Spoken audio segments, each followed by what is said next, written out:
So last 6 months back నేను ఒక vehicle కొందామని చెప్పి బజాజ్ షోరూమ్‌కి అయితే వెళ్ళాను. అక్కడ ఒక మీడియేటర్ అయితే వచ్చాడు. వెహికల్‌ని చూపిచ్చాడు. సో ఎంత కాస్ట్ పడుతుందో అని చూపిచ్చాడు. సో ఎళ్ళాము. అతను ఒక పాంప్లెట్ అయితే ఇచ్చాడు. ఆ పాంప్లెట్‌లో ఏందంటే ఆ కాస్ట్ ఎంత, ఇంట్రెస్ట్ ఎంత, లైక్ ఇంట్రెస్ట్ వాల్యూ లైక్ 24% 20% అని చెప్పేసి టోటల్ ఇంట్రెస్ట్ ఎంత పడుతుంది, ఎన్ని సంవత్సరాలకి ఎంత అని చెప్పేసి మొత్తం ఒక పాంప్లెట్ అయితే ఇచ్చాడు. సో ఇలాగే ఉంటుంది మా ఇంట్రెస్ట్‌లో అని చెప్పాడు. సరే నాదేందంటే నా సిబిల్ స్కోర్ చాలా బాగుంది కదా అని చెప్పి నేను నా పాన్ కార్డ్ అయితే ఇచ్చాను. నా సిబిల్ బజాజ్‌లో అయితే చెక్ చేశాడు.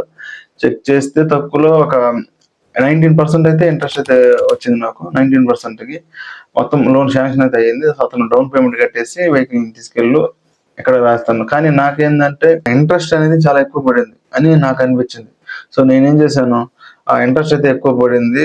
ఇంతకంటే నాకు తక్కువ కావాలి ఇంకా అని చెప్పాను. సో నీ ఎక్కడైతే నీకు ఇలాగే పడింది మీడియేటర్‌కి చెప్పాను. ఇది చాలా ఎక్కువగా ఉంది కొంచెం ఇంట్రెస్ట్. సో నాకు కొంచెం ఇంకా తక్కువ కావాలి. నా సిబిల్ స్కోర్ చాలా బాగుంది కదా అని చెప్పి నేను చెప్పాను. అతనేమో బానే ఉంది. బట్ నీకు ఇంత బజాజ్‌లో అయితే వచ్చింది. సో వేరే బ్యాంక్‌లో ఎక్కడైనా ట్రై చేద్దామా అన్నాడు. లైక్ వేరే ఫైనాన్స్.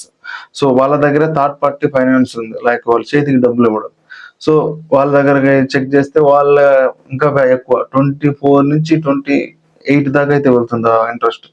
సరే అని చెప్పి శ్రీరామ్ ఫైనాన్స్, అలాగే ముత్తూట్ ఫైనాన్స్ కాదు. ఇంకేదో ఫైనాన్స్ కంపెనీ ఉందబ్బా. అలాగే చోళమండల్, అలాగే లాస్ట్ ఇండస్ఇండ్ బ్యాంక్. 4 డేస్ నేను ఫైనాన్స్ కంపెనీకి వెళ్తూనే ఉన్నాను. చెక్ చేస్తూనే ఉన్నాను. అదే ఇంట్రెస్ట్ నాకు నచ్చినట్టుగా అయితే రావట్లేదు. 4 డేస్ అలాగే ఫైనాన్స్ చుట్టూ వెళ్ళడం, చెక్ చేయడం, రావడం. లాస్ట్‌కి ఇండస్ఇండ్ బ్యాంక్ కూడా 18% ఇస్తా అని చెప్పాడు బ్యాంకోడు. నా సిబిల్ స్కోర్ చూసి. ఓకే. 18%కి ఇస్తా అని చెప్పాడు. ఇక నేను ఓకే అని చెప్పాను. ఓకే చెప్తూ వచ్చాడు. అతను ఒక మీడియేటర్ అయితే వచ్చాడు. వచ్చి నా ఫోటో తీసుకున్నాడు. అలాగే ఎంత బుక్ తేలేదు ఇంకా. లైక్ షూరిటీగా ఒకతను కావాలని చెప్పారు. ఫ్యామిలీ పర్సన్ అయితే వద్దు. బయట నుంచి ఎవరైనా షూరిటీ పెట్టేవాళ్ళు ఉంటే రమ్మనండి అని చెప్పాడు. బయట నుండి ఎవడు పెడతాడు అంత డబ్బులకి అని చెప్పేసి నేను ఈ రోజు కాదులే అని చెప్పి రేపు వస్తానని చెప్పాను. రేపు మొత్తం మనం క్లియర్ చేద్దాం అని చెప్పాను.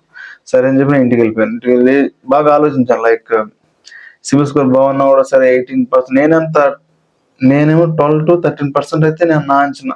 నేను ఇంట్రెస్ట్ అంతైతే నేనైతే లైక్ అనుకున్నాను. కానీ ఇక్కడ జరిగిందైతే వేరేగా ఉంది. సిబిల్ స్కోర్‌ని బట్టే అక్కడికి వెళ్ళడం సో అది వేరేగా అయితే ఉంది.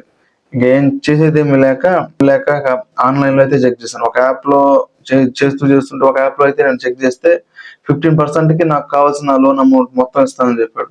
15%కి ఓన్లీ ఫర్ ఈ నాచ్ సిగ్నేచర్ చేస్తే చాలు మీకు ఆటోమేటిక్‌గా నేను మనీ అయితే సెండ్ చేస్తా అని ఒక యాప్‌లో అయితే చెక్ చేశాను. ఆఫర్ అయితే వచ్చింది. ఆఫర్ కాదు, నేనైతే ఎలిజిబుల్ అయ్యాను. ఎలిజిబిలిటీకి నాకైతే వచ్చింది. సో నేను దాంట్లో అయితే డబ్బులైతే చేసుకున్నాను. చేసి డైరెక్ట్‌గా ఎళ్లి ఆహ్, షోరూమ్‌కెళ్ళి డబ్బులు పే చేసి వెహికల్ అయితే తీసుకొచ్చేసాను. ఇక్కడితో క్లియర్. సో ఇక్కడ జరిగిందేందంటే అండ్ అర్థం చేసుకోవాల్సిందేందంటే సిబిల్ స్కోర్ ఎంత ఎక్కువగా ఉన్నా కూడా సరే ఆఫ్‌లైన్‌లో మనకి ఈ ఫైనాన్స్ కంపెనీ గాని, ఏదైనా వెహికల్ కొనడానికి ఫైనాన్స్ ఇస్తుంటారు కదా! వాళ్ళు కానీ, ఏదైనా లోన్ తీసుకున్నా గాని, ఇక్కడ సిబిల్ స్కోర్‌ని బట్టి వాళ్ళు ఇంట్రెస్ట్ అనేది తగ్గించరనమాట. సిబిల్ స్కోర్ ఏందంటే ఒక గేట్ పాస్ లాంటిది. నీకు లోన్ ఇవ్వాలా? వద్దా? అని చెప్పడానికి మాత్రమే. ఆహ్, అంతేగాని దాని సిబిల్ స్కోర్‌తో మీకు ఇంట్రెస్ట్‌లనేది తగ్గించరు. వాళ్ళు మిషన్‌గా ఆటోమేటిక్‌గా అయినా అవ్వచ్చు, లేదా మాన్యువల్‌గా అయినా వాళ్ళు చెక్ చేస్తారు. సో వాళ్ళ ఇంట్రెస్ట్ అనేది ఎప్పుడైనా 24, 30 కూడా వెళ్ళొచ్చు ఒక్కోసారి. ఆ రేంజ్‌లో అయితే ఉంటుంది. ఈ ఫైనాన్స్ కంపెనీస్ లైక్ మన బయట ఉంటుంది కదా! ఆ ఫైనాన్స్ కంపెనీ. సో ఆ రేంజ్‌లో అయితే ఇంట్రెస్ట్ అనేది చార్జ్ చేస్తారు. ఎవరు సిబిల్ స్కోర్ ఎక్కువగా ఉందని తక్కువగా అయితే ఇవ్వరు. సిబిల్ స్కోర్ ఏందంటే వాళ్ళ దృష్టిలో ఇవ్వాలా? వద్దా? ఇతను కట్టగలడా? కట్టలేడా? అని చెప్పడానికి మాత్రమే. అదే మీరు ఆన్‌లైన్‌లో చెక్ చేస్తే మీకు దొరికే ఛాన్స్ చాలా ఎక్కువగా ఉంటుంది. లైక్ కొంచెం ఇంట్రెస్ట్ తగ్గించేదానికి కొంచెం ఛాన్స్ ఉంటుంది. బట్ ఆఫ్‌లైన్‌లో అయితే ఖచ్చితంగా వాళ్ళు ఏసిన ఇంట్రెస్టే ఫైనల్ అవుద్ది. సో ఇదే నేను చెప్పాలనుకుంటుంది.